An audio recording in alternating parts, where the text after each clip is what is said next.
হনুমান চালিচা পাঠ কৰি আপুনিও একো ফল পোৱা নাই নেকি?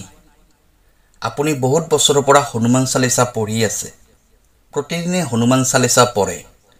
প্ৰতিদিনে দুবাৰকৈ হনুমান চালিচা পঢ়ে। তথাপিও একো ফল পোৱা নাই। ইয়াৰ কাৰণটো যদি আপুনি জানিব বিচাৰিছে তেনেহ'লে আপোনাৰ বাবে এইটো ভিডিঅ' বহুত গুৰুত্বপূৰ্ণ হয়। ভিডিঅ'টো স্কিপ নকৰাকৈ শেষলৈ চাব। তেতিয়া বুজিব পাৰিব আপুনি ইমান দিনে হনুমান চালিচা নিৰন্তৰভাৱে পঢ়ি যোৱাৰ পিছতো একো ফল কিয় পোৱা নাই। এই ভিডিঅ'টোত আপুনি হনুমান চালিচাৰ সৈতে জড়িত কিছুমান প্ৰশ্নৰ উত্তৰ পাই যাব। প্ৰিয় দৰ্শক, আছামিজ এষ্ট্ৰলজিলৈ আপোনাক স্বাগতম জনাইছোঁ। মই এষ্ট্ৰলজাৰ ধীৰাজ শৰ্মা। ভিডিঅ'টো আপুনি অন্য এজন ব্যক্তিলৈ শ্বেয়াৰ কৰি দিব, যাতে তেখেতেও হনুমান চালিচাত হৈ থকা ভুলবোৰ চিনাক্ত কৰিব পাৰে। আৰু কমেণ্টত জয় শ্ৰীৰাম, জয় বজৰং বুলি নিশ্চয় লিখিব। আমি সকলোৱে জানো যে শ্ৰী হনুমান এই কলিযুগৰ সকলোতকৈ জাগ্ৰত দেৱ হয়। আৰু আজিও শ্ৰী হনুমান এই পৃথিৱীত তেওঁৰ ভক্তসকলৰ কল্যাণৰ বাবে সশৰীৰে বিচৰণ কৰি আছে। কাৰণ হনুমানজীয়ে এই পৃথিৱীত অমৰ হোৱাৰ বৰদান লাভ কৰিছিল। ভাৰতবৰ্ষত শ্ৰীৰামৰ মন্দিৰতকৈও শ্ৰী হনুমানৰ মন্দিৰ বেছি আছে। শ্ৰী হনুমানৰ ভক্তৰ সংখ্যা দিনে দিনে বাঢ়ি গৈ আছে। শ্ৰী হনুমানক একেবাৰে সহজতে সকলোৱে সন্তুষ্ট কৰিব পৰা উপায়টো হ'ল শ্ৰী হনুমান চালিচা পাঠ কৰা। হনুমান চালিচা এনেকুৱা এটা বিষয় য'ত শ্ৰী হনুমানৰ মাধ্যমেৰে যিকোনো ব্যক্তিৰ তেওঁৰ ভিতৰত থকা গুণবোৰ দেখুৱাই দিয়ে। হনুমান চালিচা পাঠ কৰাৰ ফলত জ্ঞান বুদ্ধি জাগ্ৰত হয়। কিন্তু এনেকুৱা বহুত ভক্ত আছে যিয়ে হনুমান চালিচা নিৰন্তৰভাৱে পাঠ কৰাৰ পিছতো একো ফলাফল পোৱা নাই।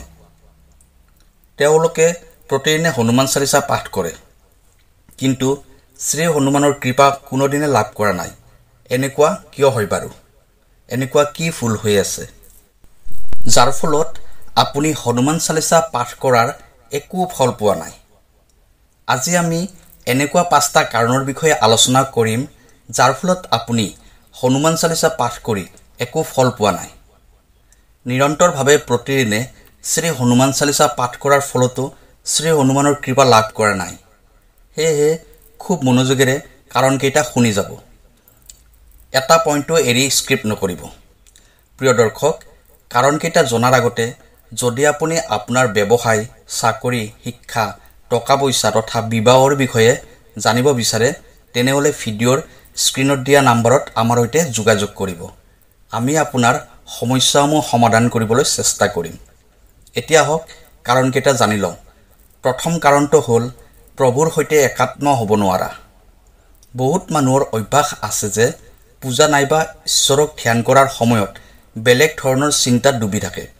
কোনোবাই নিজৰ ব্যৱসায়ৰ কথা ভাবি থাকে, তথা কোনোবাই নিজৰ সম্পৰ্কৰ কথা ভাবি থাকে, নাইবা এনেকৈও ক'ব পাৰি যে মানুহে নিজৰ নিজৰ চিন্তা ভাৱনাত ডুবি থাকে। এওঁলোকে কেৱল ফৰ্মেলিটিৰ বাবেহে জপ নাইবা পূজা অৰ্চনা কৰিবলৈ বহে। এতিয়া আপুনিয়ে কওক, আমি যদি প্ৰভুৰ সৈতে একাত্ম হ'ব নোৱাৰোঁ, আমাৰ ভক্তিতে যদি দৃঢ়তা নাই, আমি যদি সঁচা হৃদয়েৰে ভক্তি কৰিব নোৱাৰোঁ, তেনেহ'লে প্ৰভুই আমাক কৃপা কিয় কৰিব? আমাৰ কিয় মংগল হ'ব? আমি জানো যে আমাৰ বিচাৰধাৰা আমি বন্ধ কৰিব নোৱাৰোঁ, কিন্তু ধ্যান নাইবা মেডিটেশ্যনৰ কৰি নিজৰ বিচাৰধাৰাক কণ্ট্ৰল কৰিব পাৰোঁ আৰু এটা ঠাইত কেন্দ্ৰিত কৰিব পাৰোঁ। সেয়েহে কেৱল হনুমানেই নহয়, আপুনি যি দেৱ দেৱীৰ পূজা অৰ্চনা কৰে তাত আপুনি নিজৰ মনটোক প্ৰভুৰ প্ৰতি আত্মসমৰ্পিত কৰিব। আপুনি যি পাঠ কৰি আছে তাৰ মহত্ব বুজি লওক। সঁচা হৃদয়েৰে পাঠ কৰক, তাৰপিছত দেখিব আপোনাক প্ৰভুৱে কৃপা কৰিবলৈ ধৰিছে। 2 নম্বৰ কাৰণ, স্বাৰ্থত ভক্তি। প্ৰত্যেক মানুহে বিপদ তথা দুখৰ সময়ত ভগৱানৰ চৰণত যায়, কিন্তু ইয়াৰ অৰ্থ এইটো নহয় যে তেওঁৰ ভক্তিত স্বাৰ্থ লুকাই আছে। এইখিনি ক্ষেত্ৰতে মানুহে কনফিউজ হৈ যায়। কাৰণ দুখৰ সময়ত মানুহে ভগৱানৰ ওচৰত বহুত কিবা কিবি বিচাৰে।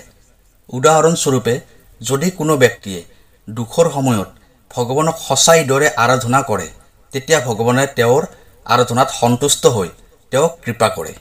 কিন্তু সেই ব্যক্তিৰ যেতিয়া সকলোবোৰ ভাল হৈ যায়, তেওঁ বিপদৰ পৰা বাচি যোৱাৰ পিছত যদি ভগৱানক পাহৰি যায় তেতিয়া আপুনি ক'ব পাৰে সেই ব্যক্তিজনৰ ভক্তিত স্বাৰ্থ লুকাই আছিল। সেইবাবে কওঁ, দুখৰ সময়ত সকলোৱে প্ৰভুৰ চৰণত যায়, কিন্তু সুখৰ সময়তো যিয়ে প্ৰভুৰ চৰণলৈ যায় তাক নিস্বাৰ্থ ভক্তি বুলি কোৱা হয়। তৃতীয় কাৰণ, বেয়া কৰ্ম।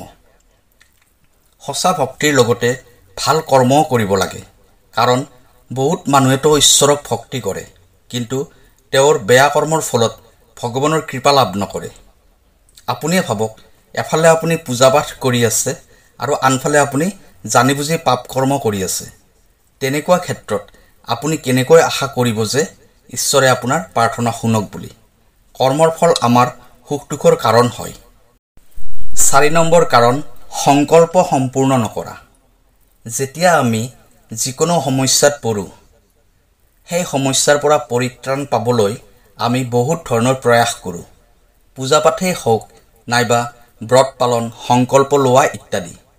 সেই সময়ত আমি সকলোবোৰ কৰিবলৈ প্ৰস্তুত হওঁ, কিন্তু এনেকুৱা কিছুমান ব্যক্তি আছে যাৰ ধৈৰ্য কম আছে, নাইবা ভগৱানৰ ওপৰত বিশ্বাস কম আছে, নাইবা অৱহেলাৰ বাবে ভগৱানৰ ওচৰত লোৱা সংকল্প পাহৰি যায়। তেনেকুৱা কেতিয়াও নকৰিব, নিজৰ সংকল্প সম্পূৰ্ণ কৰিব। 5 নম্বৰ তথা অন্তিম কাৰণ, নিয়ম পালন নকৰা।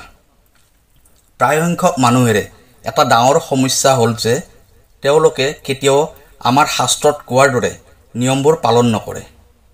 তেওঁলোকে কেৱল নিজৰ মাজতে থাকি সকলোবোৰ কৰিব বিচাৰে, আৰু যেতিয়া ভগৱানৰ কৃপা লাভ নকৰে তেওঁলোকে এনেকুৱা ব্যক্তি যিয়ে ভগৱানক প্ৰথম গালি দিয়ে, নিজেই নিগেটিভ হয় আৰু আনকো নিগেটিভ কৰে।